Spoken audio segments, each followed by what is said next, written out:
यो सिरिज अर्थ 616 को Avenger डिसएसेम्बल series पछिको स्टोरी हो। त्यो सिरिजमा हामीले थाहा पायौं किन हाम्रो हिरोजहरू अलग अलग हुन पर्यो भनेर, अनि त्यो को थियो जसले गर्दा एभेन्जर छुट्टिन बाध्य बनायो। आज हामी सुरु गर्छौं सिक्रेट वारको स्टोरी। सिक्रेट वार मार्भलको डार्केस्ट इभेन्ट मध्येको एक हो। भिडियो सुरु गर्नुभन्दा पहिले यदि तपाईहरु एभेन्जर डिसएसेम्बल सिरिजको स्टोरी हेर्नु भएको छैन भने डिस्क्रिप्सन राखिदिएको छु, त्यहाँबाट हेर्नु होला। माथि आई बटनमा पनि प्लेलिस्ट राखिदिने छु। आउनुस् अब पहिलो एपिसोड सुरु गरौं सिक्रेट वारको। हाम्रो कहानी सुरु हुन्छ ल्युकस र जेसिका जोनबाट। उनीहरू दुईजना नै आइरन फिस्टको बारेमा कुरा गर्दैछन्, कसरी साना साना बच्चाहरू आइरन फिस्टको छोटो छोटो लुगाको बिल्ला गर्दैछन् भनेर। दुईजना खुसी छन् किनकि उनीहरू छिट्टै नै बिहे गर्दैछन्। उनीहरू मार्केटबाट घर जाँदै हुन्छन्, तब केही टिनेज बच्चाहरू बीचमा आउँछन्। एउटाले सोच्छ, हे के तिमी ल्युकस अर्थात् पावरम्यान हो जसको स्किन अनब्रेकेबल छ? ल्युकसलाई लाग्छ कि तिनीहरू त्यही ग्रुपको मेम्बर हुन् जसलाई ड्रग डिल गर्दा ल्युकसले समातेको थियो। ल्युकले सोच्छ, तिमीहरू मध्ये कसैलाई रेड कन्भर्टिबल डिलिङको बारेमा थाहा छ?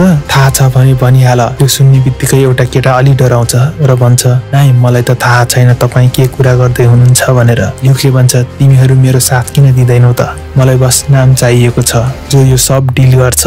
अर्को कुरा नाइ नभन्नु, नत्र तिमीहरूलाई थाहा छ म के गर्न सक्छु भनेर। म अहिले डिनर गर्न जाँदैछु, जब म आउँछु तिमीहरूले मलाई नाम भन्न पर्छ।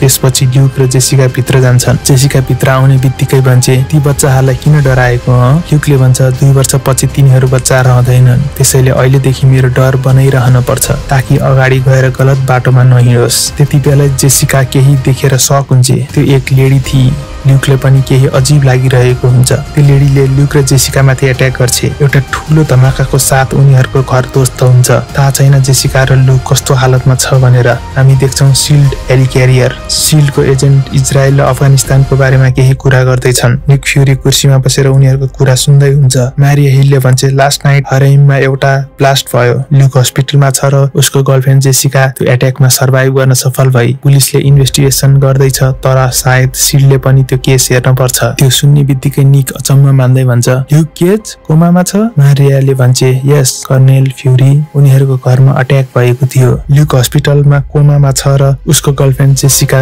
त्यस अट्याकमा सर्भाइभ गर्न सफल भई। पुलिसले इन्भेस्टिगेसन गर्दैछ, तर सायद शिल्डले पनि त्यो केस हेर्नु पर्छ। त्यो कुरा सुन्ने बित्तिकै निक अचम्म मान्दै भन्छ, ल्युक केज कोमामा छ? मारियाले भन्छ, यस कर्नेल फ्युरी, उनीहरूको घरमा अट्याक भएको थियो। अहिलेसम्म धेरै डिटेल त छैन, तर कुरा के हो तपाईँ किन यसको बारेमा सोच्दै हुनुहुन्छ? अब हामी देख्छौं ल्युक केजलाई हस्पिटलमा एडमिट भएको। आइरन फिस्ट ल्युकको साथी ल्युक कोमामा गएकोले दुखी छ, तर उसलाई अझै विश्वास छ कि ल्युक ठीक हुनेछ। त्यही पनि आफ्नो साथीको त्यो हालत देखेर आँसु त रोकिएको थिएन। त्यही हालत जेसिकाको पनि थियो। त्यति बेला निक फ्युरी त्यहाँ आइपुग्छ। निक फ्युरीले भन्छ, ड्यानी, मैले थाहा पाउने बित्तिकै म आइहालेँ। आइरन फिस्ट ड्यानीले भन्छ, मलाई थाहा थिएन तिमी ल्युकलाई चिन्छौ भनेर। फ्युरी भन्छ, म उसलाई थोरै चिन्थेँ। उसको बडीमा त्यो रेड बक्स के हो? ड्यानीले भन्छ, ल्युकको स्किन अनब्रेकेबल छ। डाक्टरले सर्जरी गर्न अर्को तरिका अपनाएका हुन्। मलाई लागेको थिएन ल्युकको पावर नै कुनै बेला ल्युकको दुश्मन हुनेछ भनेर। त्यति भन्दा ड्यानी रुन थाल्छ। जेसिकाले सोध्छे, फ्युरी, तिमीलाई थाहा छ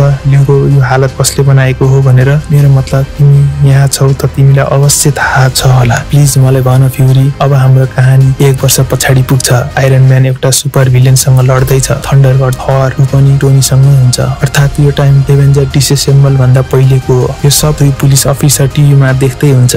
त्यहाँ त्यही व्यक्ति हुन्छ जसलाई टिभीमा आइरन म्यानले समातेको हुन्छ। एक अफिसरले भन्छ, हेर कसरी तिमीलाई आइरन म्यान र थोरले कुटेको थियो, याद छ हैन? जम्मा 2 दिन पहिलेको त कुरा हो। मैले भन्न बिर्सिएँ, मेरो नाम हो स्पेशल एजेन्ट सेथवेल। ऊ हो रेकर। हामी यहाँ सोध्न मात्र आएका हौं कि त्यो टेक्नोलोजी जुन आइरन म्यान र थोरसँग लड्दा प्रयोग गरिएको थियो त्यो कहाँ पायो? किलर स्ट्राइकले केही भन्दैन र आफ्नो लागि क्लर्कको डिमान्ड गर्छ। शीतले भन्छ, हे तिमी जति छिटो आफ्नो मुख खोल्छौ त्यति तिम्रो समस्या कम हुनेछ, त्यसैले छिटो भन त्यो ब्लास्टर तँलाई कहाँबाट मिल्यो? किलर स्ट्राइकले केही भन्दैन। त्यसपछि दुवै एजेन्टले उठ्न थाल्छ। शीतले भन्छ, के लाग्छ हामी FBI बाट हौं भनेर? कसले भन्यो हामी FBI भनेर? स्ट्राइक रुन थाल्छ, तिमीहरू FBI हैन भने को हौ तिमीहरू? शीतले भन्छ, शिल्ड, हामी शिल्डको एजेन्ट हौं। त्यसपछि निक फ्युरी अगाडि आउँछ। निक फ्युरीलाई देखेर किलर डराउन थाल्छ। ठीक छ, म सब भन्न तयार छु, बस मलाई नकुट।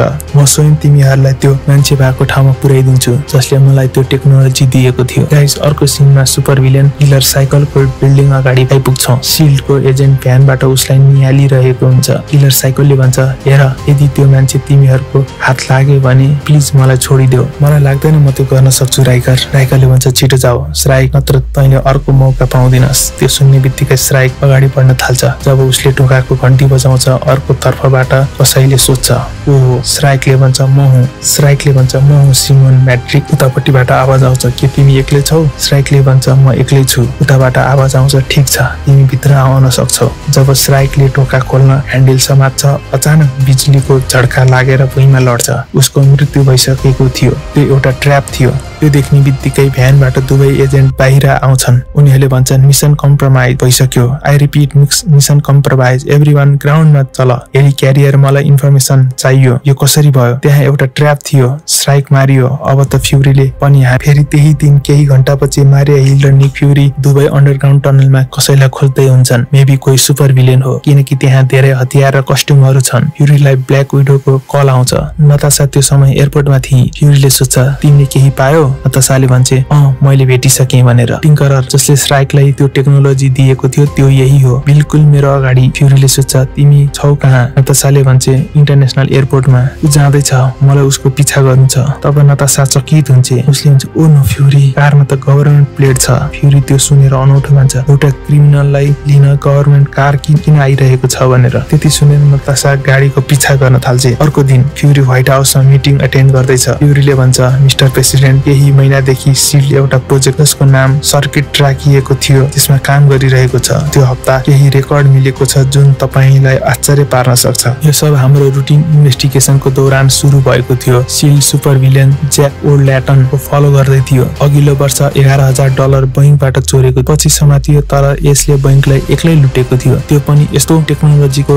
सहायताले जुन नर्मल क्रिमिनललाई कुनै हालतमा मिल्न सक्दैन। जुन टेक्नोलोजी प्रयोग गरेको थियो त्यो $1 मिलियन को थियो। हामीले इन्टरग्रेट गर्ने कोसिस गर्यौं उसलाई त्यो हतियारका आर्मर कहाँ पायो भनेर। उसले एउटा नाम भन्यो, टिङ्करर, एउटा व्यक्ति जसले पहिले पनि हाम्रो एजेन्टलाई धोका दिइसक्यो। हामीलाई लाग्यो कि ज्याक ओल्ड्याटन एउटा पाप मात्रैलाई टिङ्कररले त्यो टेक्नोलोजी दिएको होला, तर अरू पनि सुपर भिलेनहरू देखा पर्न थाले जसको कनेक्सन टिङ्करर नामका व्यक्तिसँग जोडिएको थियो। हामीले छानबिन गर्यौं। एक दिन टिङ्करर पिछा गर्दै जाँदा ब्ल्याक विडोलाई केही महत्त्वपूर्ण कुरा थाहा भयो। टिङ्कररलाई ल्याटभिया गभर्नमेन्टको साथ मिलिरहेको छ। उसलाई फन्ड गर्ने अरू कोही नभएर लुसिया भोन बोर्डास, यानि कि ल्याटभेरियाकै बहालवाला प्रधानमन्त्री, जसलाई तपाईहरूले नै छानेको हो। त्यो सुन्ने बित्तिकै युएस राष्ट्रपतिले भन्छ, यो त अचम्मको कुरा भयो फ्युरी, तर यस्तो गर्नुपर्ने कारण के छ? फ्युरीले भन्छ, ऊ यस्तो गरिरहेको छ मिस्टर प्रेसिडेन्ट, त्यसैले त मैले यो इमर्जेन्सी मिटिङ बसालेको हुँ। प्रेसिडेन्टले भन्छ, तर हामी ल्याटभेरिया गभर्नमेन्टलाई $72 मिलियन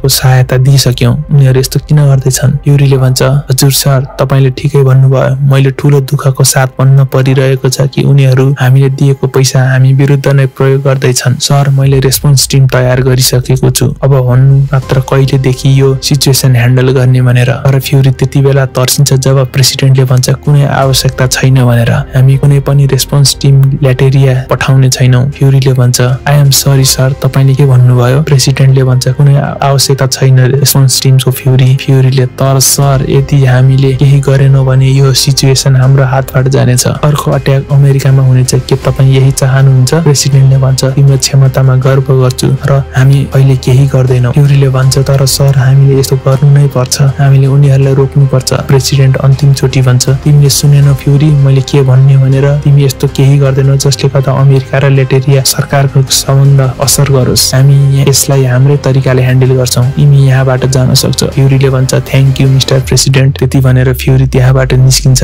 मारिया हिल र फ्युरीलाई सोध्छे, कर्नेल भित्र के भयो? फ्युरीले भन्छ, मैले यस्तो प्रेसिडेन्ट आजसम्म देखेको छैन। आफ्नो नागरिक मार्न तम्सिरहेको छ। हामीसँग प्रमाण छ, तर पनि प्रेसिडेन्ट केही गर्न तयार छैन। धेरै निर्दोष मानिसहरू मारिन सक्छन्। अब मैले नै केही गर्नुपर्छ।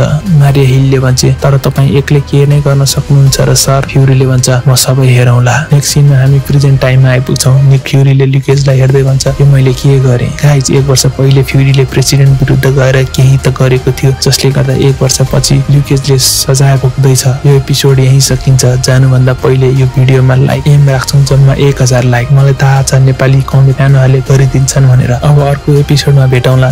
Thanks for watching. Don't forget to press subscribe button for more upcoming videos.